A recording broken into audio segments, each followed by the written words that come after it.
Probability of paternity, 0%. It was a normal Tuesday afternoon. I was at my desk when my phone buzzed. It was Jessica, my fiancée. Just 2 weeks until our wedding. Everything was set. We'd paid for everything, sent the invites, made all the plans. I thought she was texting about something small, maybe flower choices or table setups. I unlocked my phone, expecting something basic. But what I read hit me like a truck. Honey, I'm pregnant. My heart stopped for a beat, then took off like a rocket. Pregnant.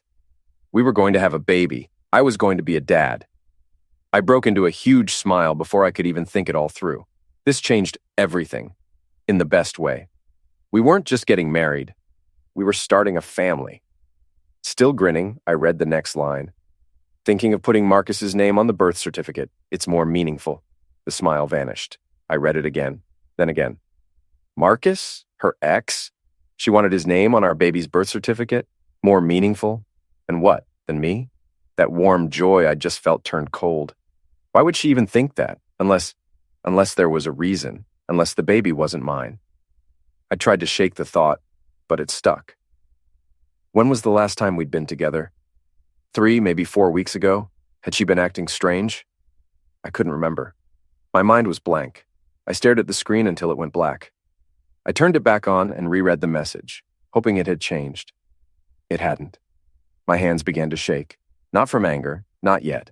It was something worse, doubt, fear, confusion. What if the baby wasn't mine? She hadn't said she cheated. But why mention Marcus at all? You don't name your kid after an ex unless something's going on. I texted back with shaking fingers, "What great news! Congrats!" It was dry, sarcastic. But it was safer than starting a fight without knowing the facts. I needed more info.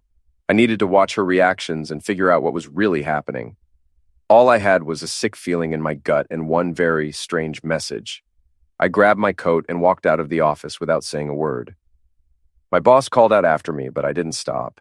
I got into my car and sat there, squeezing the wheel so tight my knuckles turned white. Another text came in. Jessica again. "I'm so happy you're excited. We should celebrate tonight." Excited. That was the last thing I felt. I needed answers. And I knew one person who might have them. Marcus, her ex. I remembered where he lived. Jessica pointed out his neighborhood months ago during a drive.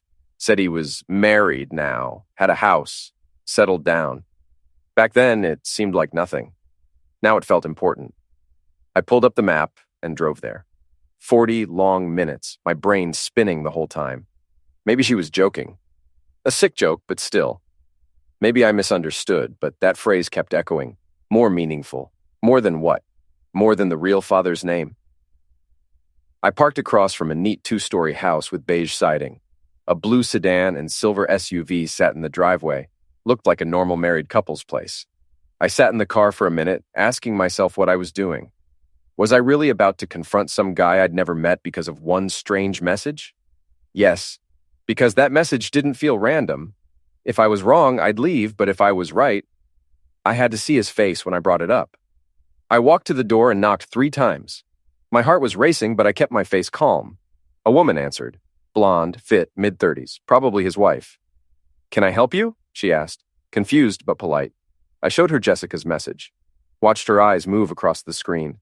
Watched her face go from confused to shocked to something I couldn't name. "I'm Jessica's fiancé," I said. "She just sent me this. I don't know what it means. I thought maybe your husband might—" Her hand flew to her mouth. "What? Why would she say that?" she asked, voice trembling. "That's what I'm trying to figure out," I said. She stepped back and pulled out her phone. "I need to call him. This is insane." I asked if I could wait. She nodded, already dialing. I heard her telling Marcus to get home now. She didn't say why, just that it was urgent. Then she hung up, eyes wide. "He'll be here in 20 minutes. He works close by." We waited in silence. She kept glancing at the message like she couldn't believe it was real. I just stood there, calm on the outside. Inside, I was a mess. My phone buzzed. Jessica was calling. I declined. She could wait. I needed this talk first. 18 minutes later, the silver SUV came flying down the street. Marcus got out, tall, fit, in work clothes. He saw me with his wife and froze. His face went pale. "What's going on?" he asked, looking between us. I held out my phone. "Jessica sent me this today. Thought you should see it." Marcus took it, eyes scanning the screen. His face shifted from puzzled to horrified in seconds. "What the heck? I haven't talked to Jessica in years," he said, voice rising. His wife shot him a sharp look. "Then why would she mention your name?" "I don't know," he said quickly, running a hand through his hair. He looked nervous. Too nervous. Confused people ask questions. Guilty people panic. "This makes no sense," he muttered. I took my phone back. "She's pregnant. Said she wants your name on the birth certificate because it's more meaningful. You're saying that means nothing to you?" He threw up his hands. "Nothing, I swear. I'm married. I haven't seen her, talked to her, nothing." His wife's eyes filled with tears. "Then why would she say that?" "I don't know. Maybe she's lying or trying to stir something up," he said, sounding more desperate by the second. I studied him. Maybe he was telling the truth. Maybe not. But I'd done what I came for. I'd shaken things up. Now I had something to use when I faced Jessica. "All right," I said evenly. "I'll talk to her next, see what story she gives me." Marcus grabbed my arm. "Wait, what are you going to tell her?" "The truth," I said. "That I came here, you denied everything, and I want answers." He let go, pale and sweating. "This is insane. I didn't do anything." "We'll see," I said, walking back to my car. As I left, I could hear his wife yelling, his voice rising as he tried to defend himself. I sat behind the wheel for a moment, breathing hard. My phone buzzed nonstop. Jessica again. "Where are you? Please call me. What's going on?" I didn't answer. Not yet. I started the car and drove to her apartment. I needed to hear her face this, to watch her reaction. Every mile felt heavier. Maybe she had an explanation. Maybe I was losing my mind, but deep down I already knew. You don't bring up your ex when you announce a pregnancy unless something's seriously wrong. I parked outside her building and sat there while my phone kept lighting up. I ignored it. I wanted to look her in the eye when I asked about this. Texts can be edited. Faces can't. When I knocked, the door flew open. She'd been waiting. Her eyes were red and puffy. "Oh, thank God," she said, voice shaky. "I've been calling you for an hour. Where have you been?" I walked past her and sat on the couch. "Let's talk about your text," I said, calm but cold. She closed the door and sat across from me. "I know how it sounded," she said. "I wasn't thinking straight when I wrote it." "Not thinking straight," I said slowly. "You sent 2 full sentences, used punctuation, and told me naming our baby after your ex would be more meaningful." "That takes thought, Jessica." She looked trapped. "I was just overwhelmed. Finding out I'm pregnant brought up a lot of emotions about my past. People who once meant a lot to me." I stared at her. "People like Marcus?" "That's not what I meant," she said quickly. "Then what did you mean? Explain it to me like I'm 5. She swallowed. "I just thought maybe as a middle name, to honor good people from my past. Marcus was a big part of my life once." "Stop," I cut in. "You want our baby to carry your ex's name to honor him while you're marrying me?" She bit her lip. "When you say it like that, it sounds awful." "That's because it is awful," I said. "Why would that even pop into your head, and why tell me that right after saying you're pregnant?" She fidgeted, eyes down. "I told you I wasn't thinking. I was emotional." My phone buzzed again, an unknown number this time. I opened it. "Tell your crazy fiancé to leave me out of this. I'm happily married. She's lying about everything." I showed her the screen. "Marcus just texted me." Her face went white. "Why is he texting you?" "I went to his house," I said simply. She jumped up, knocking over a glass of water. "You what?" "Yeah. Sat down with him and his wife. Showed them your message. Watched their reactions." "You had no right," she shouted. "I had every right," I said quietly. "You sent something that made me doubt everything. I wanted answers before I came here." "What did he say?" she asked, her voice trembling. "He denied it. Said he hasn't talked to you in years." His wife started crying. "But you know what's weird? He didn't look confused. He looked scared." She tried to deflect. "Because you blindsided him in front of his wife." "Or," I said, "because he has something to hide." I stepped closer. "If this baby's mine, why mention him at all? Why was his name in your head when you found out you're pregnant?" Her mouth opened, closed, then opened again. "I don't know. It was stupid. I made a mistake." I shook my head. "A typo's a mistake, but this? You chose to write that. You thought about it." "You're twisting everything," she sobbed. "Then untwist it," I said. "Make it make sense." She broke down crying. "Why are you being so cruel? I'm pregnant with your baby." I looked at her, voice low. Is it? She froze completely. What? I repeated slowly. Simple question. Is the baby mine? She looked horrified.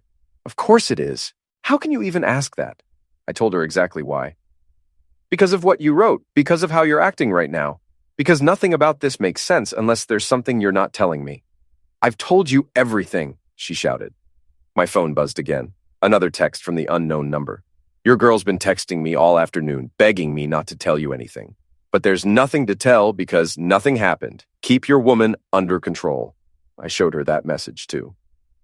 He says you've been texting him, begging him not to tell me something. What don't you want him to tell me, Jessica? She grabbed for my phone. I texted him once after you left his house to tell him I'm sorry. You dragged him into this. I pulled my phone back. That's not what this says. She was sobbing now. You're ruining everything. We're supposed to be getting married in 2 weeks. We're supposed to be happy about this baby, and instead you're accusing me of things I didn't do. I said it clearly and firmly. Then take a paternity test. She went completely still. What? I explained like I was talking to a child. Blood test at a medical facility. Prove the baby's mine. If it is, we move forward. If it's not... I didn't finish the sentence. That's insane, she whispered. Is it? You wrote something that made me question everything. You're nervous as heck right now. Marcus is acting guilty, so prove me wrong. Take the test. I shouldn't have to prove anything to you. I nodded. You're right. In a normal situation, you wouldn't. But this isn't normal. You made it abnormal when you sent that text. I headed for the door. Schedule the test. Send me the appointment details. Until then, I don't want to hear from you. She called after me. Where are you going? I turned back. Away from here. Oh, and the wedding? I canceled it this afternoon. Right after I got your text. Seemed premature to be planning a marriage when I don't even know if I'm actually the father of your baby. You canceled our wedding? Her voice cracked. I shrugged. I can uncancel it if the test proves I'm wrong, but I doubt it will. She was crying uncontrollably now. You're making a huge mistake. I opened the door. Maybe, but it's my mistake to make. I walked out and closed the door behind me. I could hear her sobbing through it, but I didn't turn back. My phone rang immediately. Her number. I declined the call. It rang again. I declined again. Then texts started flooding in. Please come back. We can work through this. I love you. Don't throw away everything we have. I got in my car and drove to my parents' house. I needed to tell them before Jessica did. I needed to control the narrative before it spiraled completely out of control. Because I had a horrible feeling that spiral was just getting started. When I pulled into their driveway, my phone buzzed one more time. Another message from Marcus. I'm getting a lawyer. Tell your fiancé if she keeps dragging me into her mess, there will be consequences. I have a marriage to save because of her lies. I sat there staring at that message. His marriage needed saving because of her lies. He kept saying nothing happened, but his panic suggested otherwise. Either he was guilty and covering it up, or he was innocent and terrified of being blamed for something he didn't do. Either way, someone was lying, and I was going to find out who, even if it destroyed everything in the process. My mom opened the door before I could knock. She had that look on her face that mothers get when they know something's wrong. What happened? She asked, stepping aside to let me in. My dad was in the living room watching the news. He muted it when he saw my expression. Wedding's off, I said, sitting down heavily on the couch. For now, anyway. What do you mean for now? My dad asked carefully. I pulled out my phone and showed them the text from Jessica. I watched their faces go through the same journey mine had. Confusion, shock, anger. She wants to name the baby after her ex-boyfriend. My mom's voice went up an octave. What on earth would possess her to say that? I told her, that's what I'm trying to figure out. I told them everything. The visit to Marcus's house, the confrontation with Jessica, the demand for a paternity test. My dad nodded slowly when I finished. You did the right thing. Something's off here. I rubbed my face. But what if I'm wrong? What if she really did just have a moment of stupidity and I'm destroying our relationship over nothing? My mom said firmly, then the test will prove it. And if she has nothing to hide, she shouldn't have a problem taking it. My phone buzzed again. Jessica. I'd lost count of how many times she'd called in the past hour. My dad said, you need to block her until this gets sorted out. Don't let her manipulate you. I started to protest. She's not trying to manipulate. But I stopped myself. Was she? The crying, the defensive anger, the way she tried to make me feel guilty for doubting her? Maybe my dad was right. I didn't block her, but I did turn off notifications. My phone could buzz all night if it wanted to. I wasn't looking at it. That night, I barely slept. I kept running through scenarios in my head. Best case, the baby was mine, and Jessica had just said something monumentally stupid that she'd spend years apologizing for. Worst case, she'd cheated and gotten pregnant by her ex. I couldn't think of any middle ground scenarios. This was pretty black and white. The next morning, I woke up to 17 missed calls and 32 texts from Jessica. I made myself coffee before reading any of them. Most were variations of, "Please talk to me," and "I can explain everything." But one stood out. "Fine. I scheduled the test for next Tuesday at 10 a.m., Harbor Medical Center. Are you happy now?" Tuesday. That was 6 days away. 6 days of waiting, wondering, slowly going insane. But at least she'd agreed to do it. I texted back simply, "I'll be there." 3 dots appeared immediately, then disappeared, then appeared again. Finally, okay. Work was impossible. I told my boss I needed the week off for a family emergency. He didn't ask questions, just told me to take care of whatever I needed to take care of. Small blessings. Wednesday afternoon, my phone rang. Unknown number again. I almost didn't answer, but something made me pick up. "Hello, this is Sarah, Marcus's wife. We need to talk." I sat up straighter. "Okay." Her voice was tight, controlled.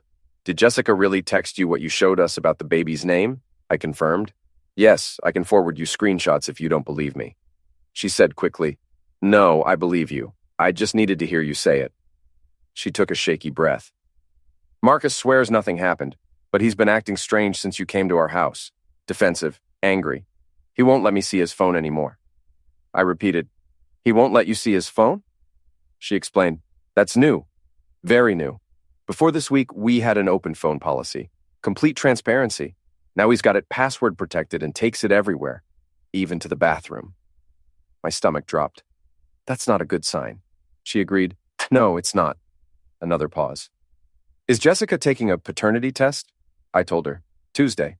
She asked quietly, "When you get the results, will you tell me? I deserve to know if my husband has been lying to me." I promised, "I will. I'm sorry you're going through this." She said sadly, "I'm sorry you are too," and hung up. I sat there, staring at my phone. Marcus's sudden phone secrecy was deeply suspicious. People don't suddenly lock down their devices unless they're hiding something. Either he was deleting messages from Jessica, or he was talking to someone about the situation and didn't want his wife to see. Or he was genuinely guilty and covering his tracks. Thursday, my phone rang again. This time it was Jessica's mother. "How could you cancel the wedding?" she demanded before I could even say hello. "Do you have any idea how humiliating this is for our family?" I said with all due respect. "Your daughter's the one who made this humiliating." She wouldn't hear it. "She made a mistake. One silly comment and you're throwing away your entire future." I corrected her. "It wasn't silly. It was specific and concerning." She insisted. "You're being paranoid and cruel. That baby is yours. Jessica loves you and you're treating her like a criminal." I said flatly, "She can prove the baby's mine on Tuesday. Until then, I'm not discussing this," and hung up before she could respond. Over the next few days, I got calls from Jessica's father, her sister, her best friend, all of them telling me I was overreacting, all of them defending her, none of them able to explain why she'd said what she said in the first place. My own friends were split. Half thought I was doing the right thing, half thought I was paranoid. But they all agreed the text was weird. Friday night, my phone buzzed with a text from Jessica. "Can we please talk face to face? I miss you." I stared at that message for a long time. Part of me wanted to see her, wanted to believe this was all a misunderstanding. But the smarter part knew better. I typed back, "After the test, not before." She responded, "You really don't trust me at all?" I replied simply, "Should I?" No response came. Saturday morning, I woke to a voicemail from Marcus. His voice was tight and angry. "I don't know what game Jessica's playing, but I'm done being dragged into it. My wife is filing for divorce because of your accusations. We've been married 6 years. 6 years. And it's falling apart because your fiancée can't keep her mouth shut. If that test comes back showing I'm not the father, I'm suing both of you for defamation." I saved the voicemail. I might need it later. Sunday was the longest day of my life. Tomorrow was the test. Tomorrow I'd find out if I was about to be a father or if I dodged a bullet. Tomorrow, everything would change one way or another. Jessica texted me one more time that night. I'm scared. I almost didn't respond, but something made me type back, "Me too." She asked, "What if this ruins us?" I told her the truth. It already did. The test just confirms what's true. She sent one more message. "I love you." I didn't answer that one because I honestly didn't know how I felt anymore. Love requires trust, and trust was currently in very short supply. Monday night, I couldn't eat dinner or focus on anything. My mom tried to distract me with a movie. My dad offered to go to the appointment with me for support. I declined. This was something I needed to do alone. I set 3 alarms for the next morning, but didn't need them. I was awake at 5 in the morning, staring at the ceiling, counting down the hours until I'd know the truth. At 9:30, I got in my car and drove to Harbor Medical Center. My hands were steady on the wheel, but my heart was hammering in my chest. In 30 minutes, I'd walk into that building not knowing if I was a father. And in a few hours after that, I'd walk out, knowing whether the woman I'd planned to marry had betrayed me in the worst possible way. Either way, nothing would ever be the same. I arrived 15 minutes early and sat in my car watching the entrance. At exactly 9:55, Jessica pulled into the parking lot. She looked terrible. Dark circles under her eyes, hair pulled back in a messy ponytail, wearing sweatpants and an oversized hoodie. She saw my car and hesitated for a moment before walking toward the building. I got out and followed her inside. We didn't speak, didn't make eye contact. We just checked in at the front desk separately and sat on opposite sides of the waiting room. The nurse called us back together and led us to a small room with 2 chairs and a counter full of medical supplies. "We'll need blood samples from both of you," she explained professionally. "Results typically take 5 to 7 business days. We'll call with the findings." "Can you send them to both of us?" I asked. "Of course," she said, then looked at Jessica. "Is that acceptable?" Jessica nodded without looking at me. The blood draw took 10 minutes. Jessica went first. I watched the nurse tie the rubber band around her arm, watched the needle go in, watched the vial fill. That sample would tell me everything I needed to know. My turn. I barely felt the needle. I was too focused on Jessica's expression. She looked terrified.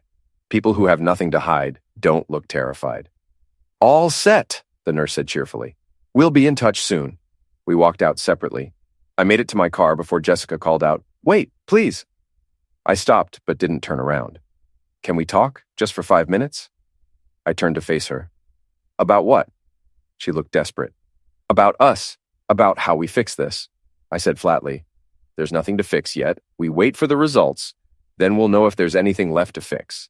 She asked, voice breaking, "You really think I cheated on you?" I told her, "I think you gave me every reason to wonder. That's on you, not me." Her face crumpled. "I made a stupid mistake with that text. I've told you that 100 times. Why won't you believe me?" I explained, "Because your story keeps changing. Because you get defensive when I ask questions. Because Marcus is hiding his phone from his wife now." I leaned against my car. "If there's nothing going on, why is everyone acting so guilty?" She tried to blame me. "He's hiding his phone because you destroyed his marriage. His wife thinks he cheated because you planted that idea in her head." I shook my head. "I didn't plan anything. I showed her what you wrote. She drew her own conclusions." Jessica wrapped her arms around herself. "This is insane. In a week, you're going to get those results back and feel like an idiot, and I don't know if I'll be able to forgive you for putting me through this." I said calmly, "That's fair. I don't know if I'll be able to forgive you for making it necessary." I got in my car and drove away, leaving her standing there in the parking lot. My phone started buzzing before I even made it to the street. I ignored it. The next 7 days were brutal. Jessica called constantly. Her family called constantly. My family tried to support me while secretly hoping I was wrong. I could see it in their faces. They wanted the baby to be mine, wanted this whole nightmare to be a misunderstanding. I wanted that too. But wanting something doesn't make it true. Wednesday, Sarah called again. "I filed for divorce," she said flatly. "Marcus is staying at a hotel. He's still denying everything, but I can't live with the doubt." I told her, "I'm sorry." She said, "Don't be. If he's innocent, he'll prove it. If he's not..." Her voice cracked. "I deserve better than a liar." I agreed, "You do." She asked when I'd get my results. I said any day now. She asked me to call her when I did. I promised I would. Thursday afternoon, Jessica's sister showed up at my parents' house. I was in the garage working on my car when she found me. "You're destroying her," she said without preamble. "She hasn't eaten in 3 days. She's having panic attacks, all because you can't trust her." I put down my wrench. All because she gave me a reason not to. One stupid text message, she protested. I asked her directly, "Let me ask you something. If your fiancé sent you a text saying he wanted to name your baby after his ex-girlfriend because it was more meaningful, would you just shrug it off?" She opened her mouth and closed it. "That's different." I asked how. "Because Jessica wouldn't actually do that. She loves you." I said, "Then the test will prove it, and we can all move on." She left without another word. 20 minutes later, Jessica's father called. I didn't answer. He left a voicemail calling me paranoid and selfish. I deleted it without finishing. Friday, my phone rang at 2 in the afternoon. Unknown number. I almost ignored it, but something made me answer. "This is Harbor Medical Center calling for..." The woman paused, checking her notes. "Regarding lab results for Jessica Bennett and yourself." My heart stopped. "Yes, this is him," she said professionally. "Your results are ready. I can email them to both parties now, or you can pick up physical copies at the front desk." I said quickly, "Email them, please." She confirmed, "They should arrive within the next few minutes. Have a good day," and hung up. I stared at my phone. This was it. In a few minutes, I'd know. I'd actually know. I sat down on the porch steps and opened my email. I refreshed it. Nothing. Refreshed again. Nothing. Refreshed a third time. New email from Harbor Medical Center. I clicked it. The PDF loaded slowly, too slowly. My hands were shaking so badly I almost dropped my phone. The document filled the screen. Medical jargon I didn't understand. Technical terms and numbers. I scrolled down looking for the only thing that mattered. Then I found it. Probability of paternity, 0%. Based on the genetic markers analyzed, the tested man is excluded as the biological father of the tested child.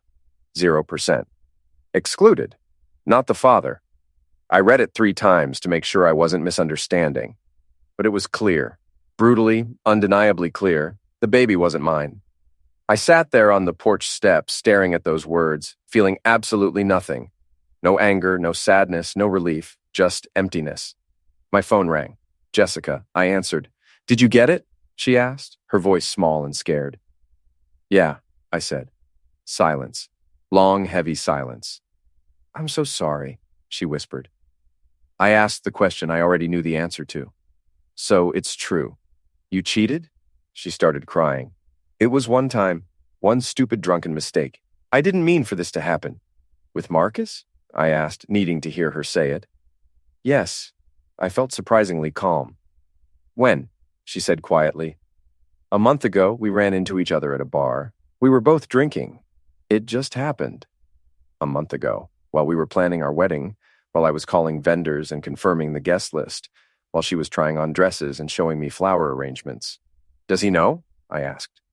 She admitted, "Not for sure. I told him it might be his. He's been panicking ever since." I almost laughed at the absurdity. "And you were just going to marry me and pretend the baby was mine?" She sobbed harder. "I thought maybe it was. I wasn't sure, but I love you. We can still fix this." I did laugh then. Couldn't help it. "Fix this? Jessica, you're pregnant with another man's baby. A man you cheated on me with. What exactly is there to fix?" She pleaded, "We can get through this together." I stood up. "No, we can't. We're done. You need to tell Marcus. He deserves to know he's about to be a father." She cried, "What about us?" I said simply, "There is no us. There hasn't been since the moment you slept with him. I just didn't know it yet." I hung up and immediately blocked her number. Then I forwarded the test results to Sarah with a simple message. "You were right to file for divorce." She responded within seconds. "Thank you for telling me. I'm sorry you had to go through this." I called my parents and told them everything. My mom cried. My dad just said, "Come home. We'll figure out the next steps." Next steps. Yeah, there were a lot of those coming. But first, I had one more thing to do. I got in my car and drove to Jessica's apartment. I didn't knock. I used my key one last time. She was sitting on the couch exactly where I expected her to be, crying. I walked in and said directly, "I want every penny back. Everything I spent on the wedding. The deposits, the venue, the photographer, all of it." She looked up at me with red eyes. "I don't have that kind of money." I shrugged. "Then figure it out. Sell something. Borrow from your parents. I don't care. But you're paying me back every single dollar, she protested weakly. That's not fair. I stared at her. Fair? You cheated on me, got pregnant by your ex, tried to trick me into raising his baby, and you want to talk about fair? She had no response to that. I put my key on the counter. Goodbye, Jessica. I walked out for the last time, got in my car, and drove away from the biggest mistake I almost made. The baby wasn't mine. The wedding was canceled. The relationship was over. And somehow, I'd never felt more relieved in my entire life. Saturday morning, I sent a group text to both families. Jessica's parents, her sister, my parents, my brother, everyone who'd been involved in this mess. Family meeting at my parents' house, 2 p.m. today. Everyone needs to be there. Jessica's mom called immediately asking what it was about. I said, "You'll find out at 2. I showed up early, set up my laptop on the dining room table, and printed copies of the paternity test results. When people started arriving, the confusion was obvious. Jessica showed up last, looking like she hadn't slept in a week. Her parents flanked her protectively. "All right," her father said impatiently. "What's this about?" I handed everyone a copy of the test results and watched their faces as they read. 0% probability of paternity, I said loudly. The baby isn't mine. Want to know whose it is? Jessica's mother went pale. This can't be right. I continued, It's right. Jessica cheated on me with her ex-boyfriend Marcus about a month ago. Got pregnant. Tried to hide it. That text about naming the baby after him? That was her guilt talking. Jessica's father turned to her. Is this true? She nodded, tears streaming down her face. You cheated, her mother's voice broke. While planning your wedding? Jessica sobbed. It was a mistake. I interrupted. A mistake that cost me $15,000 in wedding expenses, which she's going to pay back. Every penny! Jessica's father protested. We don't have that kind of money. I said coldly, then sell her car, take out a loan. I don't care, but I'm getting my money back. My mom touched my arm. Honey, maybe we should... I cut her off. No, she made her choice. She deals with the consequences. Jessica's sister spoke up. You're being cruel. I replied, I'm being fair. She committed fraud. She tried to trap me into raising another man's child. Cruel would be pressing charges. That shut everyone up. Jessica's father asked quietly, Does Marcus know? I nodded. He does now. I forwarded him the results this morning. His wife already filed for divorce. Jessica sobbed louder.